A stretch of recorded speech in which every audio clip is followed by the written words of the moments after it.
Capítulo 11. Había un enfermo, Lázaro de Betania, da aldea de María e da súa irmá Marta. María fora que unxira ao Señor con perfume e lle enxugara os pés cos seus cabelos. O seu irmán Lázaro era o enfermo. Por iso, as irmás mandaron a dicirlle a Xesús: Señor, mira, o que amas está enfermo. Ao oílo, dixo Xesús: Esta enfermidade non é para a morte, senón para a gloria de Deus, a fin de que por ela se glorifique o Fillo de Deus.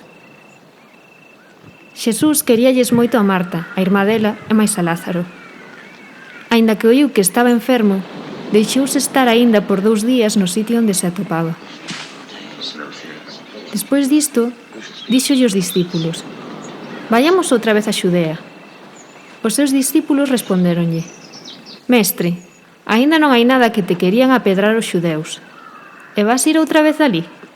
Xesús replicou: Non hai 12 horas de día. Se alguén camiña de día, non tropeza, pois ve a luz deste mundo. Mais se alguén camiña de noite, tropeza, pois non hai luz nel. En dicindo isto, proseguiu: Lázaro, o noso amigo, dorme, pero eu vou no despertar. Dixéronlle entón os discípulos: Señor, se dorme, curará. Xesús dicía o da morte, pero eles coidaban que falaba do repouso do sono. Entón Xesús díxolles abertamente: Lázaro morreu, e alégrome por vós de non estarmos alí, para que creades. Así que vamos onde a él. Díxolles entón Tomé, o chamado xemelgo, os outros discípulos: Vayamos tamén nós morrer con él.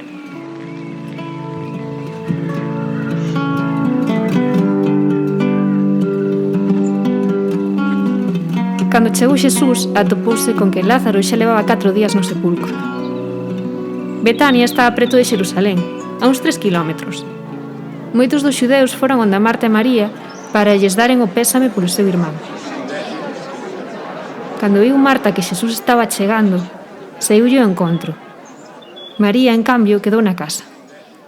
Díxolle entón Marta a Xesús: Señor, se ti estiveses aquí, meu irmán non morrería. Pero eu sei que, aínda agora, Deus che concederá calquera cousa que lle pidas.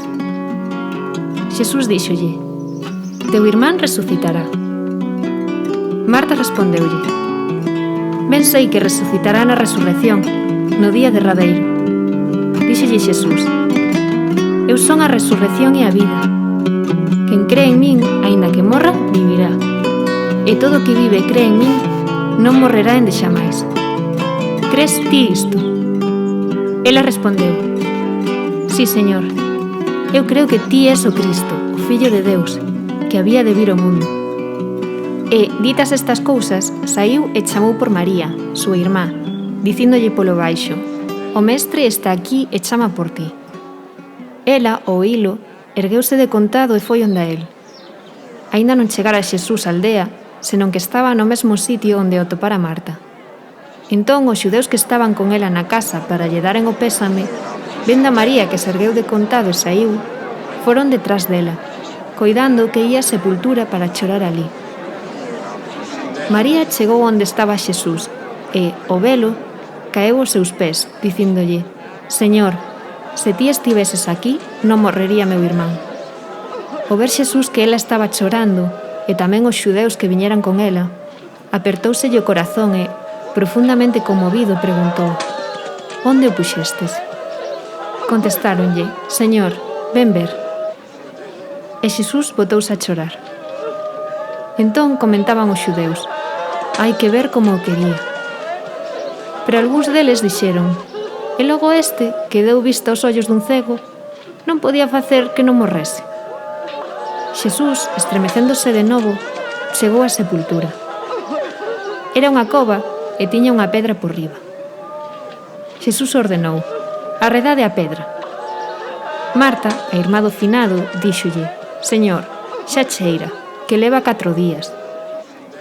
Xesús contestoulle: Non che dixen que se crees, verás a gloria de Deus. Arredaron entón a pedra.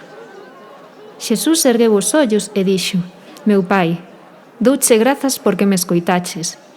Eu ben sabía que ti sempre me escoitas, pero díxeno pola xente que está aquí, para que crean que ti me mandaches. E dicindo isto, gritou con voz forte: Lázaro, ven para fora. Saíu o morto. Tiña os pés e as mans atadas con vendas e a cara envolta nun sudario. Xesús ordeноulles: Desenleádeo e deixadeo ir. Entón, moito dos xudeus que viñeran onda María, vendo o que fixo, creron nel. Pero algúns deles foron ondos fariseos e contáronlles o que fixera Xesús. Entón, os sumos sacerdotes e os fariseos reuniron o Sanedrín e dicían: Que imos facer? Porque este home fai moitos signos. Se o deixamos así, todos crerán nel e virán os romanos e quitaránnos o noso lugar santo e máis a nosa nación. Pero un deles, Caifás, que era o sumo sacerdote aquel ano, díxolles: Non entendedes nada. Non coidades que vos convén que morra un home polo pobo e non que pereza a nación enteira. Isto non o dixo pola súa conta, senón que, sendo sumo sacerdote aquel ano, profetizou que Xesús había de morrer pola nación. E non só pola nación, senón tamén para reunir os fillos de Deus que estaban dispersos. Por iso, desde aquel día, decidiron matalo. En consecuencia, Xesús xa non andaba á vista entre os xudeus. Marchou para a rexión extremeira co deserto, a unha vila chamada Efraín, e alí permanecía cos seus discípulos. Estaba próxima a Pascua dos xudeus e subiron moitos daquela rexión a Xerusalén antes da Pascua, para se purificaren. Andaban entón buscando a Xesús, e cando estaba no templo, preguntábanse entre eles: Que vos parece? Non virá a festa? Pero os sumos sacerdotes e os fariseos tiñan dada orde de que, se alguén sabía onde estaba, que o comunicasen para lle botar en man.